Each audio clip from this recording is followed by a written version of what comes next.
John Foster, who finished in second place on American Idol Season 23, took the stage in the Marie showroom at the Paragon Casino Resort in Marksville, Louisiana. The atmosphere was electric with excitement and anticipation.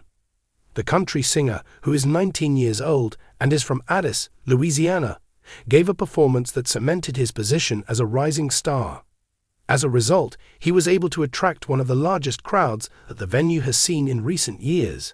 Foster's homecoming event was a celebration of his roots, his resiliency, and his undying commitment to classic country music. This came on the heels of his near victory on the ABC series, when he enthralled millions of people with his rich vocals and compassionate stories. Presented here is the narrative of that night that will live long in the memory, as well as the path of a young musician that is poised to revolutionize the genre. From Addis to the top of the American Idol chart.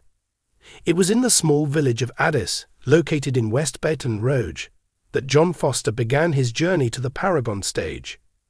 While he was growing up, he worked at the meat store that his family owned and frequently sang in church. A biology major at Louisiana State University, the contestant auditioned for American Idol Season 23, receiving a golden ticket with an acoustic rendition of Conway Twitty's Goodbye Time. Judge Carrie Underwood requested that the song be changed, and the contestant's performance achieved the desired result.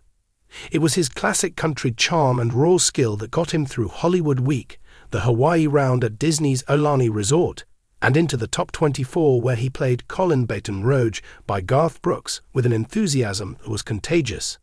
The trip that Foster had been on culminated in the final that took place on May 18, 2025. He finished in second place, behind Jamal Roberts of Mississippi, and received accolades for his passionate performances and his genuineness in the South. There were a number of memorable incidents that occurred during Foster's tenure on American Idol. One of these was his original song, Tell That Angel I Love Her, which was an homage to his late friend Maggie Dunn, who passed away in a traffic accident in 2022. Lionel Richie referred to the song as a moment that transcends competition when it was played in the top 20 and again in the final stage of the competition. The song had a profound impact on both the audience and the judges.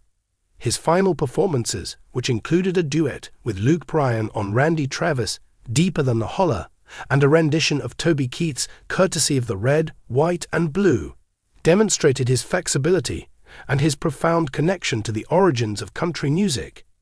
In spite of the fact that he did not win, Foster's gracious response, which consisted of writing a message to his admirers in which he expressed his faith in God's plan for his runner-up result, further win over his expanding fan base.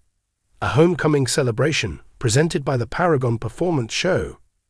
Within every sense of the word, the performance at the Paragon Casino Resort was like coming home. The 4th of July weekend coincided with the gig that was announced as part of Foster's post-Idol tour, which added a patriotic flair to the event. The show was scheduled to take place on July 5. In addition, Foster was the Grand Marshal for the Independence Day Parade that took place in Marksville earlier that day. When he arrived at the Marie showroom, he was greeted by a throng of over 1,200 people who had registered to attend.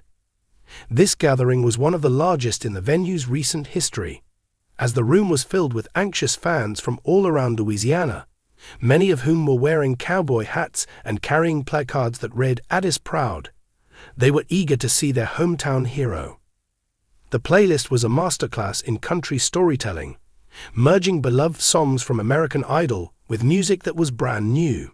Foster began his performance with Colin Baton Rouge, a high-energy version of Garth Brooks' song that had previously electrified the stage at the Hawaii Idol competition. A number of the audience members joined in the singing, and some of them commented that Foster's energy was even bigger in person. He continued with Don't Rock the Jukebox, a great song by Alan Jackson that he had previously performed in Plaquemine. In doing so, he paid tribute to the country music of the 1990s, which had a significant influence on him.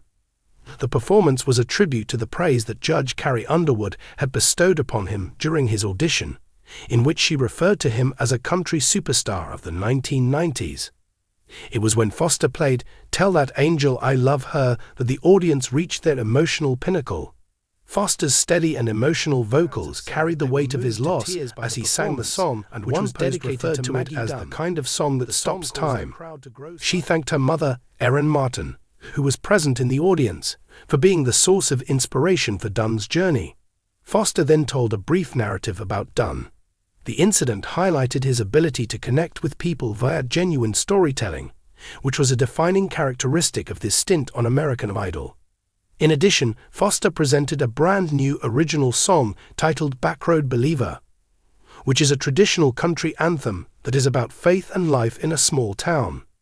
Post-Idol, the song was written with a hint to his future extended play, EP, which he teased the audience about by saying, "Coming soon."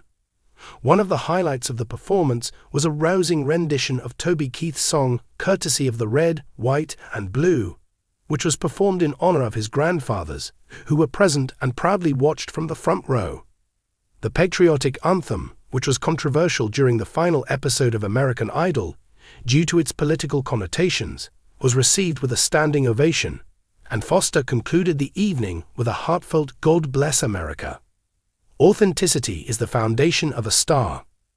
The performance that Foster offered at Paragon was more than just a concert, it was a declaration of intent. In a genre that is sometimes dominated by pop-infused sounds, he is carving out a position for himself as a traditionalist at the age of 19. His song selections and stage persona were influenced by artists such as George Strait, Randy Travis, and Dwight Yoakam. Yet, his youthfulness and honesty brought a new point of view to the table. After the concert, Foster addressed KLB and said, "I'm not chasing trends. I want to create music that has a sense of belonging," I said.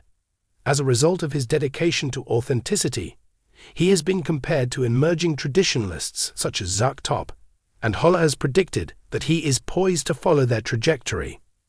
The performance also showcased Foster's development since his time on American Idol. His quiet stage appearance was a point of contention in the early reviews. Nevertheless, during the Paragon event, he demonstrated his ability to dominate the room with self-assurance, engaging the audience with stories and laughter. It was clear that Luke Bryan's concluding remark regarding Foster's increased stage presence was accurate. Foster moved fluidly around the platform, shook hands with fans, and even threw a cowboy hat that had been autographed into the crowd. Take a look ahead. Foster's hectic 2025 included a number of stops, one of which being the Paragon show.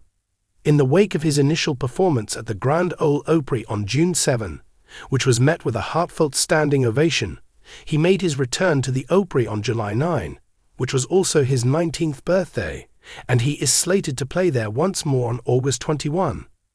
Over the course of the summer, he will be performing at events such as the Cajun Country Jam, Alley Fest in Kentucky, and Boots on the Bayou in Gonzales, where he will serve as the opening act for Chris Stapleton. The song Tell That Angel I Love Her by Foster is continuing to gain popularity, and his admirers are eagerly anticipating the release of his debut extended play, which he is now recording in Nashville. Offstage, Foster maintains his sense of reality. A cheerful Instagram image from Navarre Beach in June was shared by him, demonstrating that he is juggling his music career with his academics at LSU and his relationship with his high school love, Brooklyn Bork.